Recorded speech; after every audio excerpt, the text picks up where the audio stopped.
Welcome back to a Timey-Wimey Pod. I'm Rebecca. I'm Haley. And today we are discussing Series 4, Episode 6, The Doctor's Daughter. And I almost tripped up there for a second because I kind of forgot how to do this just a little bit. Yeah, it has been quite a while since the both of us have recorded something. So it's good to be back, guys. I think we're both, though, still in the summer frame of mind, like summer break. So Totally. it's just, we're adjusting back. So please forgive us if we're a little off. It's been quite a while since the reality war. How are we feeling? I really thought when we recorded this episode we'd have like more news about like what's going on with the show, and yet we have no new additional news than what we had when we recorded the reality war. That is correct. Basically, confusion. No one knows what's happening next. But the news we do have, which by the time this is posted, I believe it will be off the platform. But the only new thing we know of is that Doctor Who will be taken off of HBO Max. That is how Americans, such as us, have been able to watch the show. And there's been no announcement of a new streaming home yet. So I'm hoping there is an announcement and they're not just these episodes are. It would be great if they're available for international viewers. Yeah, because it just makes it a little harder for us to get the episodes. So yeah, please put them on really any streaming platform. Yeah, honestly, any streaming platform. I'll take whatever. But until then, do you want to hear some fantastic facts about the Doctor's Daughter? Yes, I would. Okay. This episode aired May 10th, 2008. It was written by Stephen Greenhorn. Do you remember when we last saw him? I knew this at one point. I don't remember right now. We last saw him in the Lazarus Experiment. Okay. And we'll never see him again after this. This is it for Stephen Greenhorn.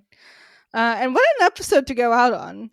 Yeah, honestly, pop off. Kind of iconic. And then it was directed by Alice Troughton. And this is her first episode, but not her last. Slay. Okay, we got to get really there's only one huge interesting thing about this episode. Yeah. And if you're listening to this, you already know, but we got to get it out. We got to get it out of the way. Yeah. Georgia Tennant, who plays Jenny, the Doctor's daughter, is the Doctor's daughter in real life. She's the daughter of the 5th Doctor, Peter Davison. And of course, she's the iconic wife of the David Tennant. And this is the episode where they met and then eventually started dating and fell in love. And now they've been married since 2011 and have a whole little army of children. And we love them. We do. Georgia Tennant is the Doctor's daughter, but also the Doctor's wife. Which is the most Doctor Who thing to ever say. Oh, completely. It's crazy when you really think about it. It's actually crazy. Especially because Peter Davison was David's favorite Doctor as a kid. Yeah. So it's just crazy. Also, she went to school with Sylvester McCoy's daughter, so she just thought everyone's dad was the Doctor growing up, which so cute. And yeah, this is a Georgia Tennant fan podcast. Okay, now a few other things before we get into it. So I had heard a rumor years ago that Georgia had auditioned for Rose Tyler back in 2004, and when I was researching today, I could not find that anywhere. So I guess that's not true. But Haley, you had also heard this rumor, so I didn't make it up. But yeah, I couldn't find anything about it. But she did audition for Robina Redmond in The Unicorn and the Wasp, but they decided to put her in this episode instead, which, thank goodness. Yeah, I knew that fact too about The Unicorn and the Wasp, but I could have sworn I read with my own eyes at some point that she auditioned for Rose, but maybe it's just one of those urban myths, Yeah, there's a lot of lies out there. Be careful. There is. Now, Jenny was originally going to stay dead in the script. She was going to stay dead, be That's dead. right. That's it. But you know whose idea it was to bring her back? No one other than Stephen Moffat. Thank you, Moffat, so much, truly. Which is also such a Moffat thing. Like, no one is ever really dead in the Moffat world. Correct. Literally everyone who dies, and I say that in air quotes, they're not dead. They're still alive somehow. It's kind of crazy to me. Like, I remember watching this episode for the first time and just kind of assuming we would see Jenny again one day. And yes, like Georgia Tennant's done like Big Finish and blah blah blah blah blah. But we've never seen her on the show ever again. And honestly, I don't think we ever will at this point. Oh no. But it's crazy that we haven't. But yeah, it is just really interesting because like I think when you do watch this for the first time and like new people watching this, like people probably think like, oh, like they're gonna bring her back, like she's coming back. No. No, guys, she is never coming back to this show. I'm just gonna be so honest. But do you know like how weird that would be? Even if she did, obviously, even if it was with another doctor, that would just be, I can't fully fault her. No. Yeah. But also, I don't think they're gonna write her onto the show. Like, it just doesn't really make any sense, unfortunately. No, it doesn't. But I think Big Finish is like the perfect world for her. And I know nothing about her Big Finish stories, but I love that they exist and that they're a thing. Completely. So, watching this episode for the first time, I know it's been so long and you and me have both watched this episode so many times since then, but do you remember your original reaction to Jenny? Yeah, I remember being like shook, freaking out. Like the idea of the doctor as a father and like a parent figure is always something that's really interested me ever since like I was watching the show for the very first time.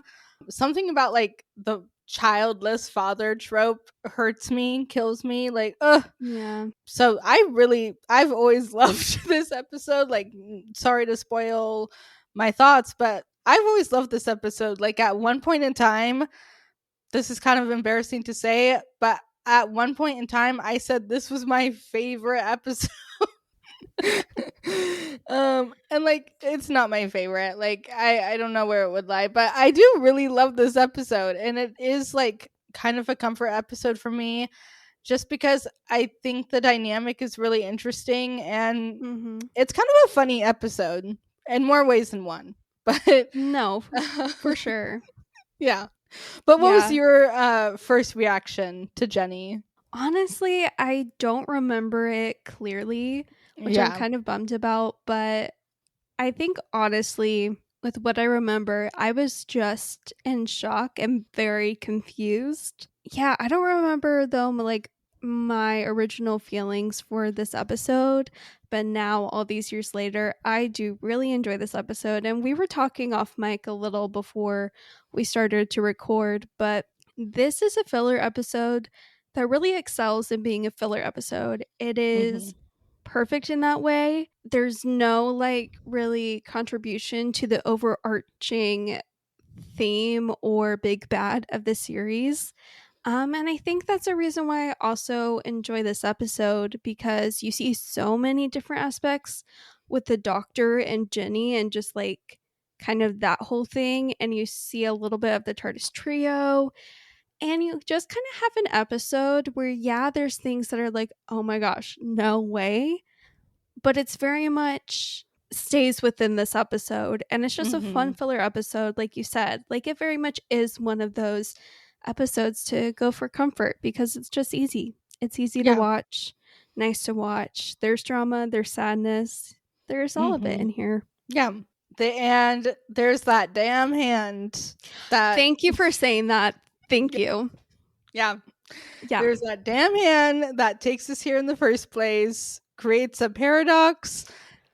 They went there for Jenny and created Jenny.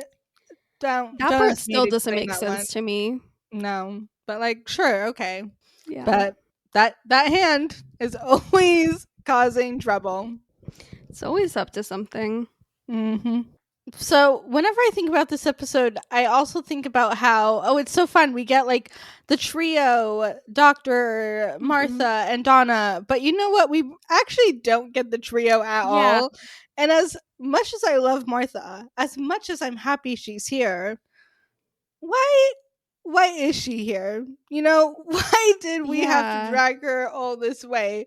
Like what was the point of having Freema in this episode? And look, I'm happy she's here. I actually like the storyline with the Hath. Like that one No, I love scene it. where that one Hath dies, gets me every time. Me Great acting from too. Freema. But it's like, why are we here? What are we doing?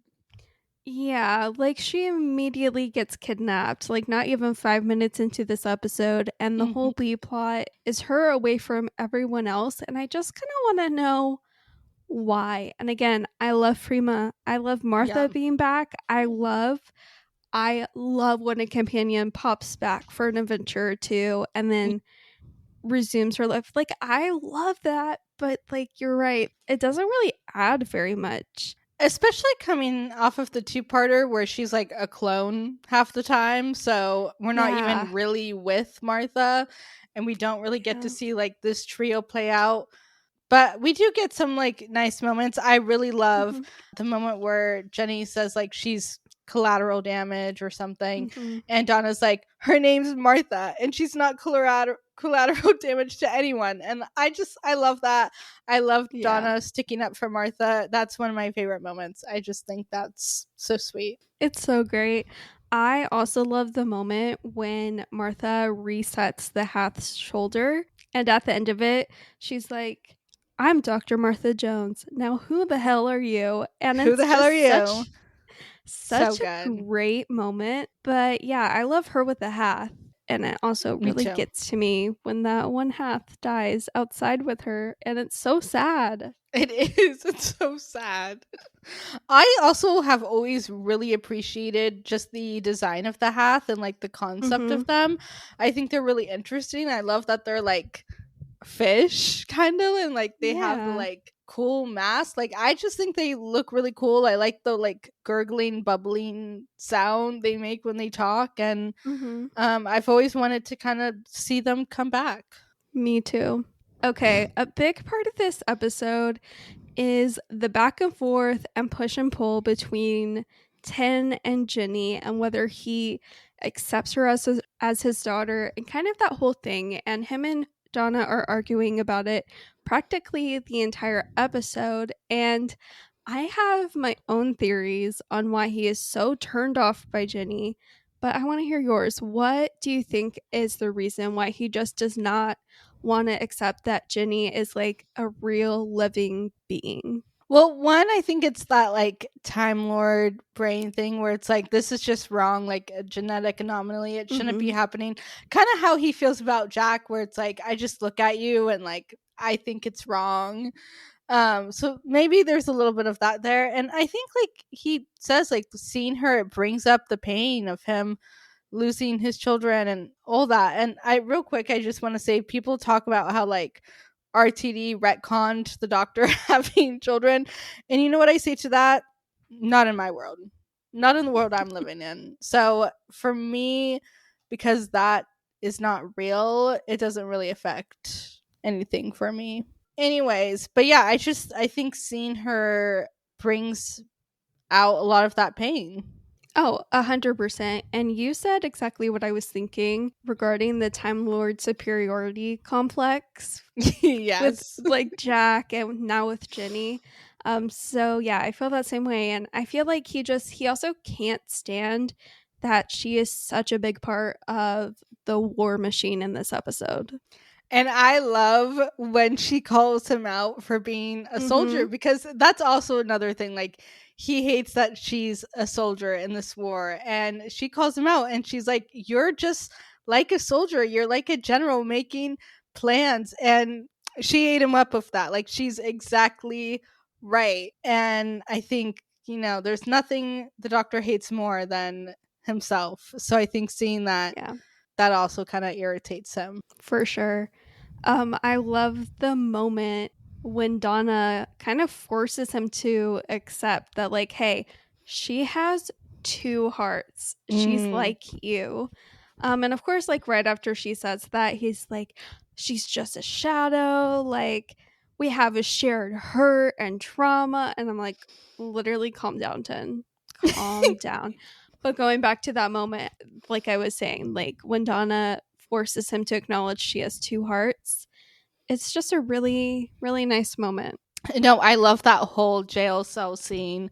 Yeah. And I think David's performance is really great. I love when he's like listening to the stethoscope and he hears her hearts and then he like steps back and he's really kind of like shaken by that. And when they're talking about the war and Jenny's like, was it a war like this one? And the way he just kind of like laughs and is, it's such a just great performance from David. I think he pulls it off really well, just carrying all that like pain and having to confront the fact that he has this like kind of daughter is really crazy for him. Yeah.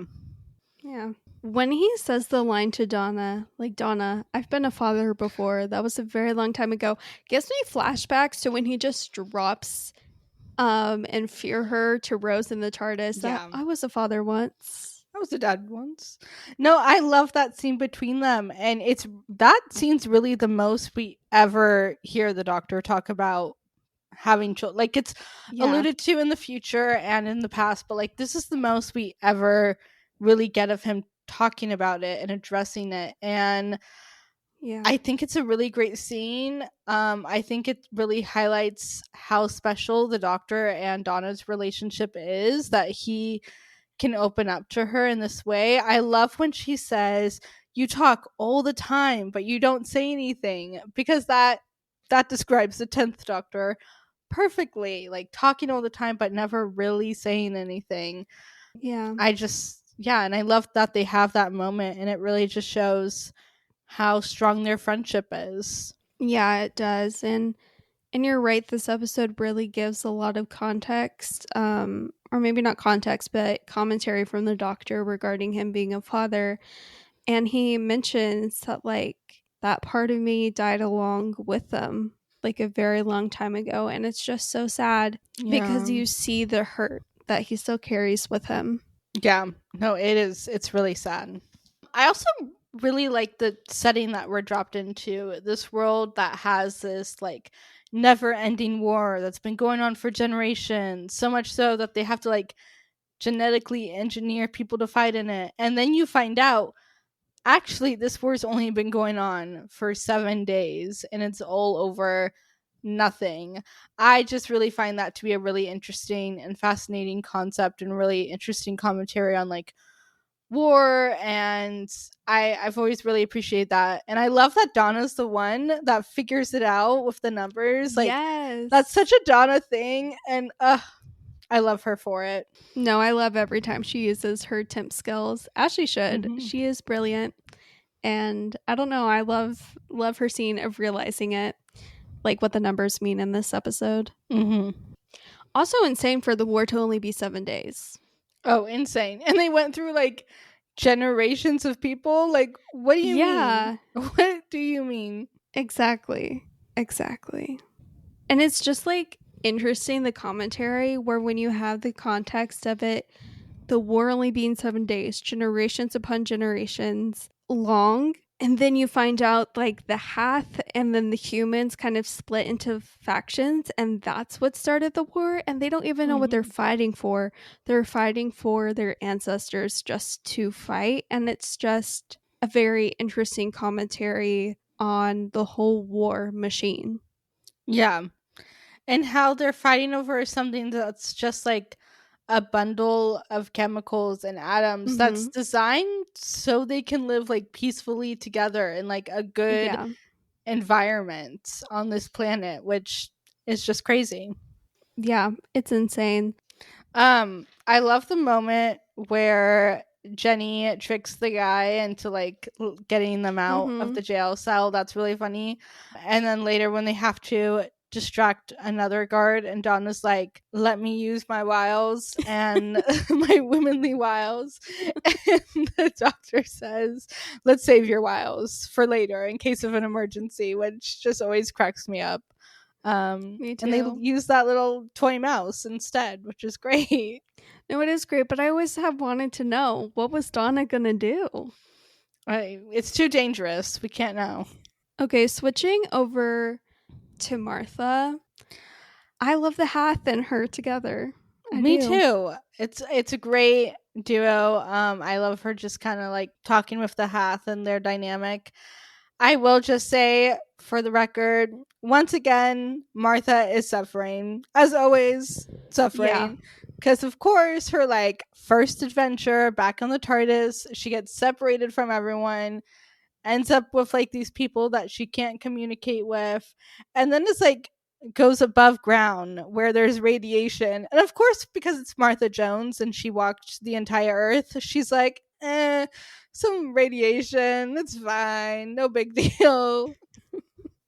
Yeah, it's like dangerous for literally everyone to be out there. That's why they're underground. But Martha's like, no, guys, I got this. Don't fine. you worry. Yeah. And then she falls into like a pit of quicksand. I don't know. And then has to watch her friend die because he was trying to save her. And like, girl can't get a break. No, she can't. She can't. And again, that death makes me so sad. No, it is really sad.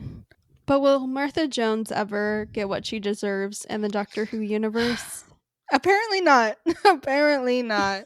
Also, not to like skip forward to the end of the episode, but I just want to point out that the very end, when she looks at her ring and then goes inside and is so excited, that is the very last acknowledgement, mention of her fiance Tom. So that is the end of Tom Watch, because he is never mentioned, alluded to, teased ever again. Nope. There is only us to fill in the gaps.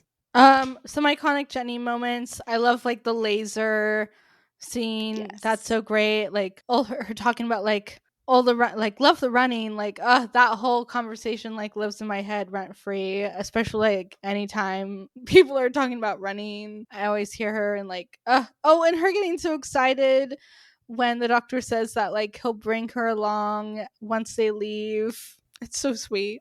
It is. I love that moment, and it's always so bittersweet when I watch it because I know what's coming. And yeah. But Georgia Tennant really came to slay. She came to serve. She came to create a iconic character and find a husband. And for that, we can't help but to stand. Definitely. There is a line in this episode that Ten says, and I don't know, he kind of eats it up the way he says it, but when he's yelling at General Cobb, which by the way, we haven't talked about General Cobb, but this man, don't get me literally started. Insane. Don't get me started. But Tin says to him, look up genocide in the dictionary. You'll see a picture of me and it will say over my dead body. And the way he says it is so sassy. It's just great. Like, I love it so much. I love that line too. It's great. And every time I get to the part of the episode where the Doctor and Jenny are looking up at the source and he points his gun at the dog, I get so upset every single time about Jenny's stuff. It's so sad. It's actually such a sad scene. And seeing the Doctor hold her, like, it is kind of like, okay, like this episode is like unironically funny because of the fact that like Georgia and David like then got married and have been married for like many years.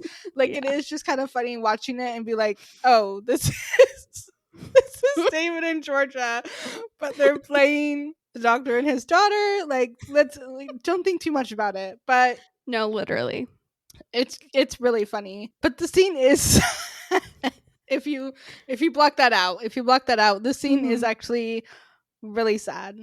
No, it is. And my heart always drops like in this scene. Like, it doesn't matter. It really doesn't matter how long it's been. I just always get hit with this wave of sadness. And I don't know, the music in this moment also just adds to it. Yeah. And it just, once again, takes me back to that sad place of realizing, oh, 10 goes on after this episode never knowing Ginny survived. I know. He never finds out ever, which is so sad.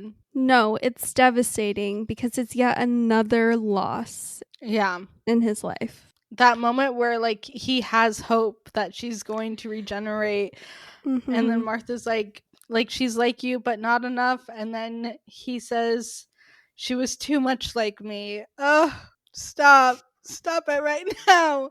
Cut the cameras.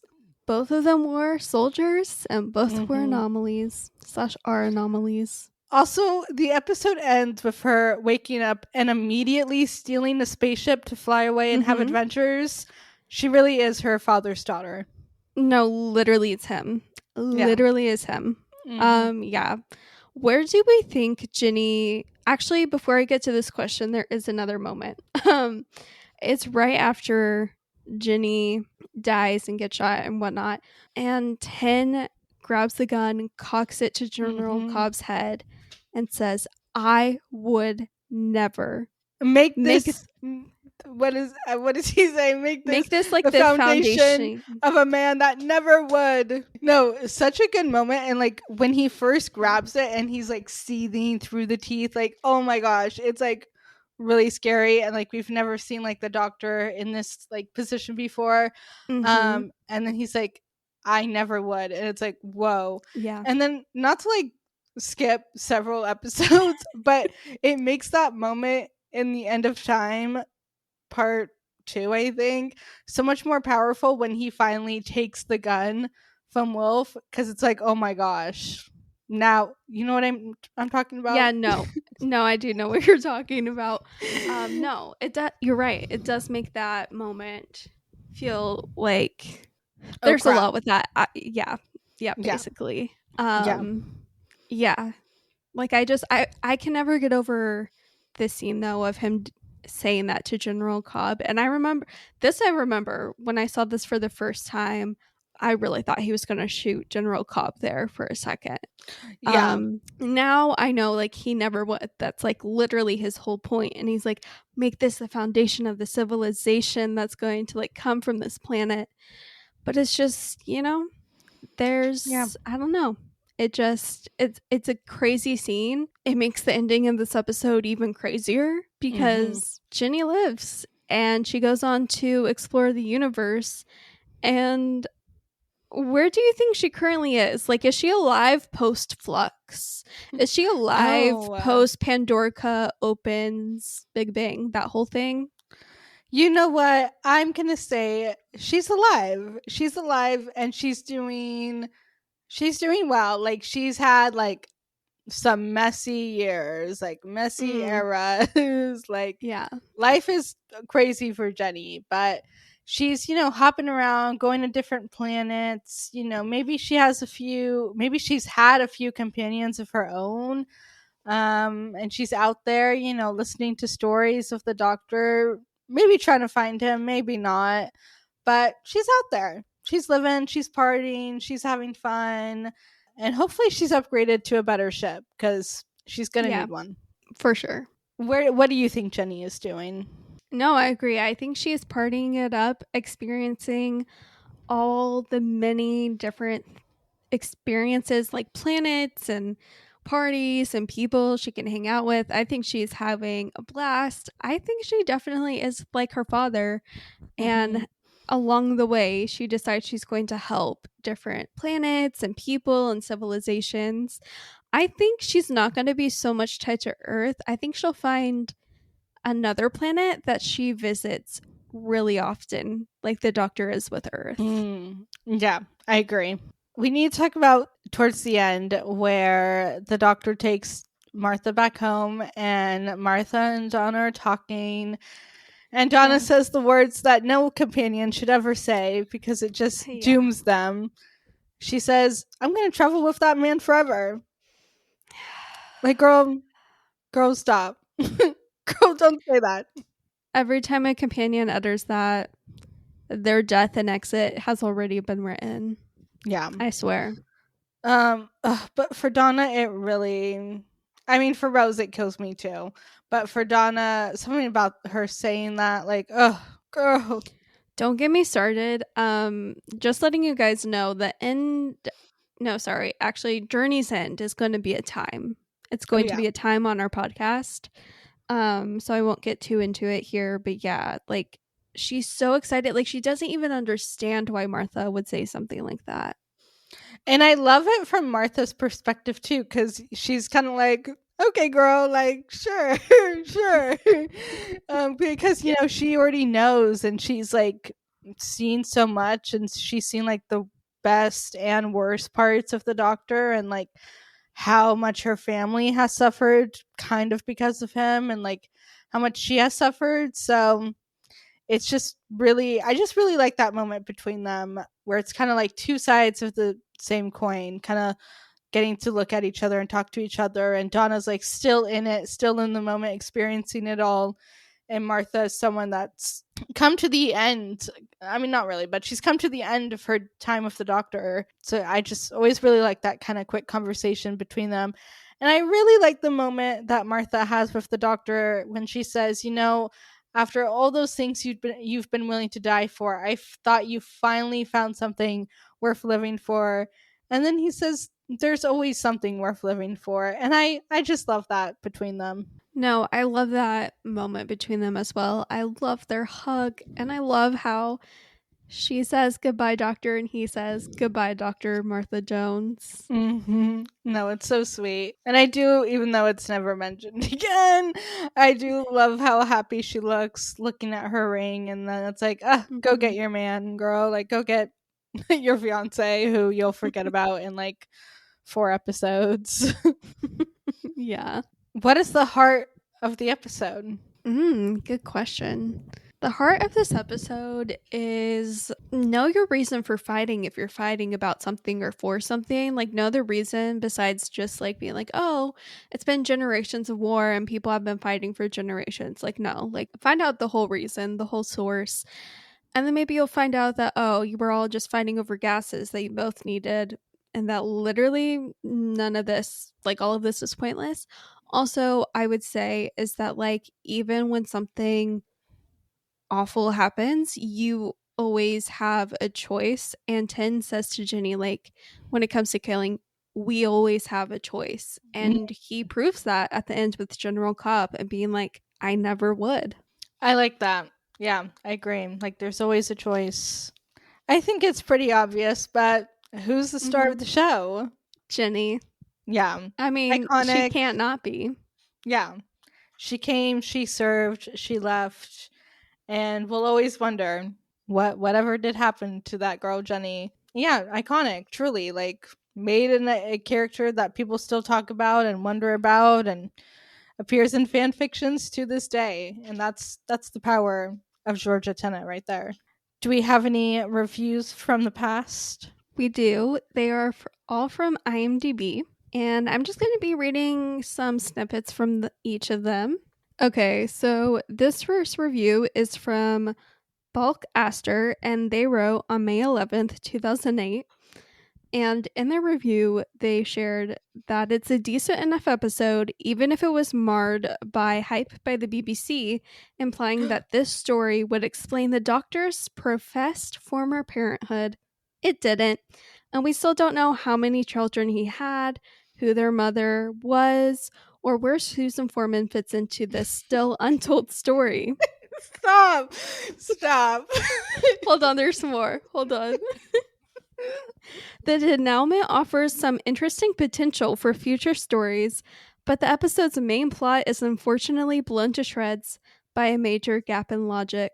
Given the true time frame of the war, General Cobb would have had to be part of the original crew unless the clones age rapidly and die within 2 to 3 days. The 20 generations a week dialogue only implies that many clones are created to replace the fallen and does not necessarily mean that a clone's lifespan is so short that 20 generations live and die of natural causes within a week. Okay, I did think about this because I am like, yeah. Okay, how long has General Cobb been here? And maybe he's like a clone that was born really old. Like he was just born old. I don't know. But they are kind of right. It is. No, they are. Yeah, it is like Oh, wait. Yeah. They did mention at the end of their review that they think that they would have rather had the lackluster Sontaran story been compressed into a single episode, and then this episode, The Doctor's Daughter, been made into a two-parter. Oh, I could get behind that easily. Yeah. Yeah. So the other review I have is by the user D. Killian, and they wrote on March 2nd, 2019. We're jumping ahead a little bit. The title of the review is Daddy, and in parentheses, and plot issues. And they say, while the headline seems a bit negative, I actually enjoyed this episode quite a bit. It was fast-paced and exciting, but maybe a little too much. It felt like it was trying to be just a little too epic. Some of the acting, the speeches, etc. felt a tad too grandiose for what really amounted to a quick run through some corridors. Oh. They also mentioned the thing about like people being different ages, so I'm not going to like reread that part of this review, but they also say, for the most part, the fast-paced excitement is entertaining enough to not worry about it, and Jenny the Doctor's Daughter is a delight. Donna shines as she always does with her sarcastic humor, heart, and compassion, and we got to see Martha Jones do some doctor stuff. This honestly felt like it needed to be more fleshed out to achieve the epicness it was going for. A two-parter perhaps, but still a highly entertaining romp nonetheless. And they rated it at 8.5 out of 10. Oh. Yeah, I do think like some of those criticisms are kind of valid. Like I think it really would have flourished as a two-parter story. Totally. Maybe they could have expanded on some things, but I think with what we got, it's a really good episode. Honestly, it's not one that I find myself criticizing too much because I just have fun and enjoy watching the episode. You can't take this episode too seriously. No, you can't. You really can't. So, yeah. All in all, I really enjoyed this episode. I know there's a lot of people out there, like, this isn't their fave, but I really enjoy this. Yeah, I really enjoy it. I like the heartfelt moments between the Doctor and Donna. I like Jenny. I like the Doctor and Jenny. And you know what? If Martha Jones is here, I'm happy. So I can't really complain. But yeah, that's all. We will see you guys next week for the Unicorn and the Wasp. And as always, don't forget to follow us on Instagram and TikTok at TimeyWimeyPod. We post reels and snippets all the time when we're posting episodes. It's been a minute since we've been posting, but you'll probably get a snippet soon by the time this is posted. Yeah, we're coming back. And if you missed it, Haley made a really funny Doctor Who season 2 out of context. So go check it out because it's amazing. And don't forget to email us comments, questions, ideas, suggestions, really anything to our email at timeyWimeyPod@gmail.com. And we will talk to you guys next week. Bye, guys. Bye. Ta-ra.